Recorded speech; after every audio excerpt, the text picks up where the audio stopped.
Have you ever wondered what games you should keep or you should lose?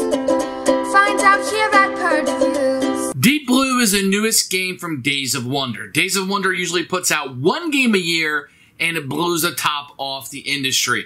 Great components, fun family-level gameplay. Ticket to Ride is their masterpiece that they put out. And some of the other games like Five Tribes, Small World. You've got Coliseum. You have Murder on the Express. Lots of good games. This year's game is Deep Blue. Deep Blue is a game where you take divers and you dive down for treasure by pressing your luck and drawing gems from a bag. This game has taken some hits from some people. Some people don't like it as much as others. I think that the word on the street is it works better with more people. So 4s and 5s, a little better than 2s and 3s. Although there is a new scenario, you can play this solo 1, 2, or 3. I actually really like this game. I've had a lot of fun with it. The components, dude, they're awesome. They're great. For this level game that you're getting, the components blow you out of the water. The little treasure chests look fantastic, and you can see those in the components section of this review. The game itself, I like the idea of getting those cards and preparing yourself. And the decisions are, do I let somebody else be the dive leader and give them more points, but I'm getting the cards I need to maximize my score. It's kind of a push and a pull depending on what you can do. And as you use cards, you discard them. In order to get them back, you have to rest and then shuffle up your discard pile and draw 3. And it's this weird, awesome, really fun mechanism. Now, everything you see in this game, you've seen before. There's nothing new here. But having it all smashed together and putting it together is the interesting part of it. Now, the dives are the biggest part. Some people don't like that you're pressing your luck, but somebody else has control over it. But you don't have to go on those expeditions if you don't want to. But normally, they're just ways for you to get extra points. And the way to, if the leader's going something, you jump in, and maybe you'll get some extra points as things go on, and you can be in control of the next dive if you so choose to be. Deep Blue has been a big hit for us. It's one that I really, really enjoy. It's kind of a lighter, family-style game. You can definitely play this with kids 7 and up. You can play this with adults. You can play this as a light game. People who like lighter, there's kind of Ticket to Ride-esque games. This really fits in with the target market for Days of Wonder games, and it's one that we've liked quite a bit. Highly recommend this one. That's Deep Blue. It's an obvious keeper. Deep Blue by Days of Wonder, very beautiful. I love this, how you're going down here. It really tells you what's going on in the game. You can see the giant kraken or octopus over there and the people down here diving. Love this box quite a bit. When you open it up, here's the solo rules that I downloaded. I just downloaded this off the internet. You're going to have a rule book that you will have here. We'll take a look at that in a few minutes. The board fits, Days of Wonder always does a really good job. I'm going to look at this in just a second. I'm going to set it aside for now. You're going to get a bag, and my hand can actually fit into it, which is great. And you're going to have these gems inside of it that you'll be pulling. You've probably seen these a lot in little games, but they look fantastic. Each player, now these are kind of flimsy. You're going to get a player board that you'll be utilizing, just the different colors, and it kind of tells you the rules of the game a little bit. This will be what you'll be using to dive down as. It's a pretty nice little tracker, and it is nice cardboard. Everybody's going to get one of these plastic treasure chests. You're going to keep your victory points in here so it can be hidden from everybody. Nice little touch. Didn't have to do this, but very, very nice. You're going to get these cards right here. These are going to be different variants that you have for each of the games. I don't really like these that much. I don't know. They're okay, but you're required to use one. These are the tiles you'll be using in the game. You have some that will be red and some will be yellow. Very nice, very hard, very good quality. The artwork on it is beautiful. Like it quite a bit. You're going to get, these are little ships that you'll be using as you jump down. Very, very nice. Usual Days of Wonder quality. And you're going to have victory points, which are cardboard and coming in different denominations. Those are fine. And then the cards you use yourself, these are fantastic. I like these quite a bit. These will be the starter ones you have. The icons are always doubled up and easy to see. And then you have the different artwork. What's really nice is these two cards do the same thing, Jacques and Enzo, but they have different artwork on it. Fantastic. They're exactly the same. And I love that every card, here's a Scooby-Doo reference with Velma, every single card has different artwork, even when they do the same thing. Here's Archibald and Simon. Same card, does the exact same thing, different artwork. Awesome. Professional component inside here. Everything is really nice, top of the line. The components are fantastic. Here's the board. It's a beautiful board. So you're going to be tracking the end of the game down here with the sonar. You're going to have all these pieces that we're going to see, the rocks, the buoys, the lines. Everything is very easy to use. This is an excellent, excellent, very beautiful board. You can see the dollars over there. Up here in this top corner, you're going to have setup, where the different gems will come out. Excellent and beautiful. I love this board quite a bit. The artwork is just fantastic. So here's the rulebook for Deep Blue. Same cover and artwork from that. Picture of all the components. You're going to have setup over here. This is fantastic. Object of the game and a game turn. All the different options you have. Plenty of pictures, full color, and examples. What I like about it is the dive is the most complicated part. They left that to the end instead of starting with it. So you never feel overwhelmed. Everything builds up to the dive. And plenty of examples. I was able to click with this the first time I played it. It's a pressure lock. You've probably done this a lot. How to collect victory points. This is super simple because it's going to be a little bit different whether you bust or not. And then the end of the game turn. And then some appendix that will kind of explain a little bit more things in detail. Some beautiful artwork in here. And then the back of this. So I found the rulebook to be excellent. I needed just one read for a game of this level. I think that's a great achievement. So set the game is very easy. You're going to put the yellow ones on the yellow ones and the red ones on the red ones. Those are all random. Then you flip over all the yellow ones. So you have all these face up. The red ones will stay face down. The blank one, it's a yellow one, that immediately goes into the box and out of the game. So there'll be one spot on the board that will not be utilized as you're playing through this. And then you are kind of ready to go as far as the board is set up.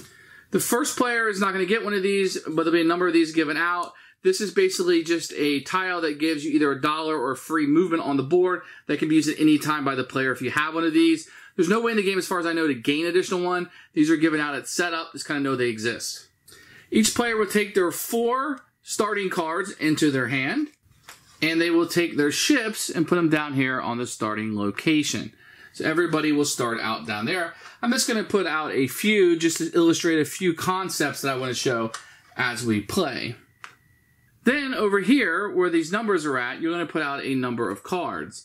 So you'll put a card out here for $1. This one will be 2. This one will be 2. This one will be 3. And the deck will go here.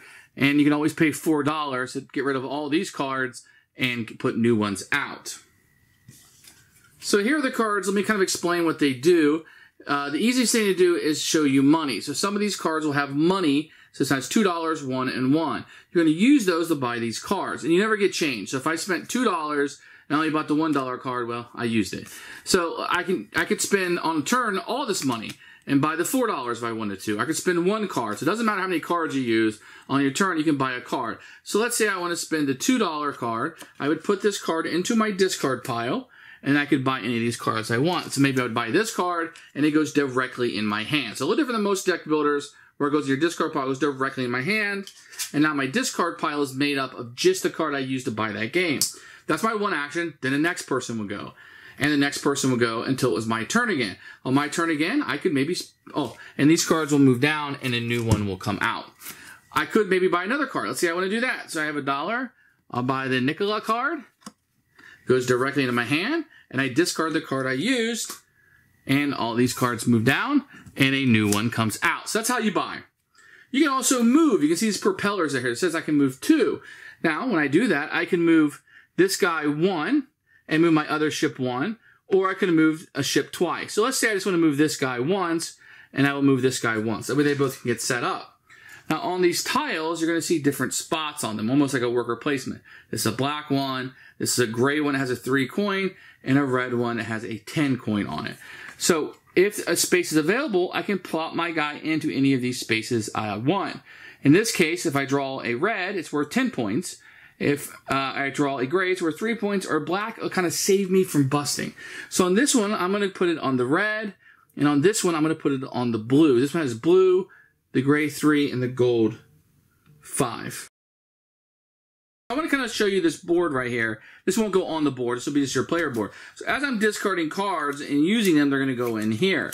So for an action or a turn, I can rest, which means I take all my cards on my discard pile, I shuffle them up, and then I draw 3. You always draw 3 cards, and then these cards are added back into my hand.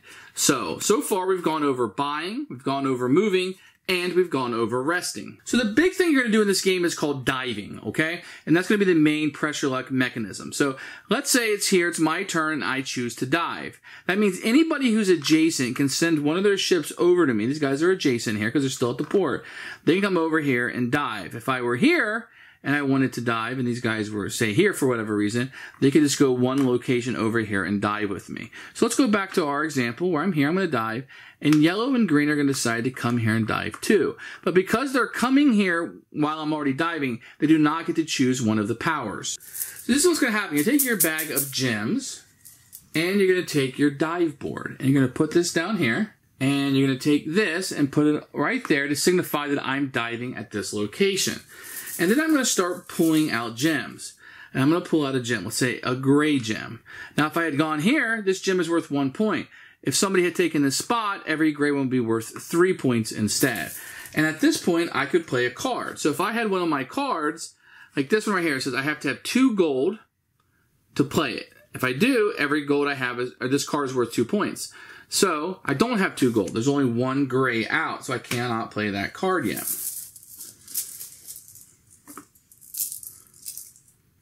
So let's say the next one I play is a gold. Now, everybody who's there, which would be orange, yellow, and green, can play a card if they choose.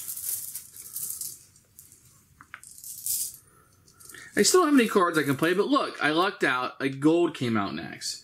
So now there are 2 gold, so I can play this card down. This means every 2 gold is worth 4 points for me extra for this card. So I'm going to get 4 points regardless. Now I have another card I could play. This one also requires 2 gold, but I think this one's worth more points, so I'm going to play this one first. I normally wouldn't play it to the board, but my tableau. So let's say another one comes out. Ooh, a blue one. Well, the first blue one or the first black one that comes out does not affect you. It's like a freebie. So now I can play an additional card. So maybe I play this. It requires a gold. So now I got 4 to 6 points. Even if I bust, I'm going to score my cards. So let's say 2 blue came out. Well, these guys are going to have to bust because they don't have any blue cards that would protect them. Let me show you one of those cards. So this, if they had had one of these cards, you could give up this card. So let's say, let me give this example. So let's say yellow has this card, so he's not going to bust. He's going to play this card by yellow, so he's going to stay in the battle. But green is going to have to bust because he doesn't have any cards to play, and now there are 2 blue. It would be the same if it were 2 black. So green has to go. Yellow can't, because I'm the leader. I'm the one that dove. I'm making all of the decisions. They're just along with the ride for me. So yellow can't choose. Even though he doesn't have any way to protect himself, he cannot bust at this point. Now, I could come out of here because I had that free blue there on the tile. So that's how I'm ever going to do it. So maybe I would quit here. And if I were to quit, you would score 1 and 2 for each gold. So 5, 9, 10, 11. And then whoever was the dive leader, which was orange, would score these 2 victory points. So they would get 13 points. So orange is going to score 13 points for that. Green, who didn't play any cards and busted, would get 0. Had green played a card, say the Barracuda, and he busted, he would still score for his card. So it's a little confusing. I'm trying to make it not as confusing as possible. So if you bust, you still score any cards that you played. You will not score the gems, okay? If you bust and you're the leader, you're still going to score this and any cards you have, but not the gems that you're going to have. So it's kind of the distinction there. Yellow did not bust, so they would score any cards they played. They would score the gems, but not this because they weren't the leader. I hope that's clear. So that's the main mechanism of what's going on in the game. Then all of these gems would go back in the bag. Any cards that you played would be discarded. Remember, you can only pick them up if you rest, and it would be the next person's turn to go. So let me show you over here how the game ends. So as you land on these cards, these tiles, they will be flipped over. And as the game progresses, these reds are going to be flipped over because that's how you're going to be playing the game and doing dives. If one of them matches the picture here, so like for example, this one matches this picture, you would put it here. This one matches that picture. So after the dive, not when you flip it, but after you dive and conclude, these things, instead of being discarded back to box, will be filling up what's going on over here. So what will happen is, so this one goes here. So as this fills up, even if there are tiles left on the board, the game will end. So you kind of got to, being your strategies as this fills up, maybe the final tile comes out. So you want to be aware of that. Once this is full, the game will end. So it has a variable ending to it that isn't the same all the time, but it will end when this timer's up. There can still be tiles out on the board. So you can rush to kind of find these and end the game quickly, or you can subside trying to score more points depending on where you think you're balancing at in the game. And that's how you play Deep Blue.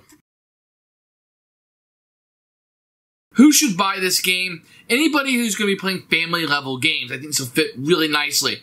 You can easily teach this to people who don't normally play games if they're willing to put a little bit of effort into it. It's right around that level of Ticket to Ride. I would say 7 up on kids, maybe 8 up. They'll be able to figure out what's going on. There's a lot of pressure luck in this. You get to be okay with, maybe getting jammed by the draw of the gems. That's going to happen sometimes, but it's going to be enough of those dives that it should kind of even itself out throughout the game. Deep Blue is one that I've enjoyed quite a bit and one I highly recommend you to check out. It's going to be a keeper.